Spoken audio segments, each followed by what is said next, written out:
Once again now, you're back on the savannah. It's not dawn this time, but you are looking at one of the magnificent things of the natural world, which is the migration of zebras throughout East Africa. A herd of 2 million of them migrate around following a cyclical pattern of rains, so they're always going where the grass is greener. So you've got this wonderful herd of 2 million wildebeest, and there's a problem, which is there's some great field right in front of them full of grass, and bummer, there's a river in between them and the next field. And especially a bummer, a river teeming with crocodiles just ready to grab them. So, what are the wildebeest going to do?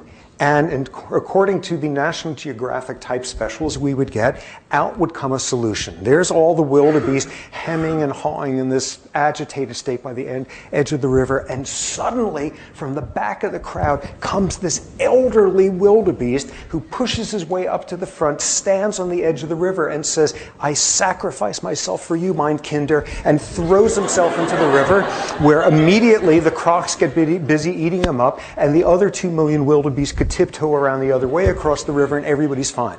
And you're then saying, why'd this guy do this? Why did this guy fling himself into the river? And we would always get the answer at that point, the answer that is permeated as like the worst urban myth of evolution, whatever. Why did he do that? Because animals behave for the good of the species. This is the notion that has to be completely trashed right now. Animals behaving for the good of the species really came to the forefront. A guy in the early 60s named Wynne Edwards, hyphenated Wynne Edwards, some hyphenated Brit zoologist, who pushed most strongly this notion of that animals behave for the good of the species. He is reviled throughout every textbook. Wynne Edwards and group selection, that would be the term, selection for the good of groups, for the selection for the good of the species. Wynne Edward and group selection, I'm sure the guy did all sorts of other useful things, and anyone who really has any depth to them would find out that all I know is that the guy is the one who came up with group selection. Animals behave for the good of the species. This isn't the case at all. Animals behave for passing on as many copies of their genes as possible. And what we'll see is when you start looking at the nuances of that, sometimes it may look like behaving for the good of the species, but it really isn't the case. So animals behave in order to maximize the number of copies of genes they leave in the next generation. Remember, not survival of the fittest, reproduction of the fittest.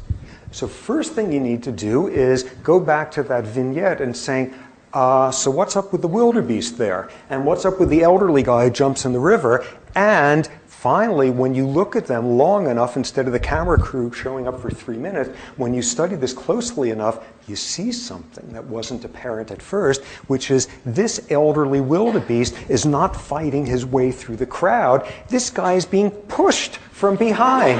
This guy's being pushed from behind because all the other ones are saying, yeah, get the old guy on the river. Sacrificing himself. My ass, this guy is getting pushed in by everybody else. He is not sacrificing himself for the good of the species. He does not like the idea of this whatsoever.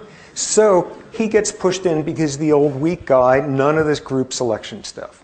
What came in by the 70s as a replacement, a way to think about this, is this notion of animals, including us, behaving not for the good of the species or the group, but to maximize number of copies of genes left in the next generation.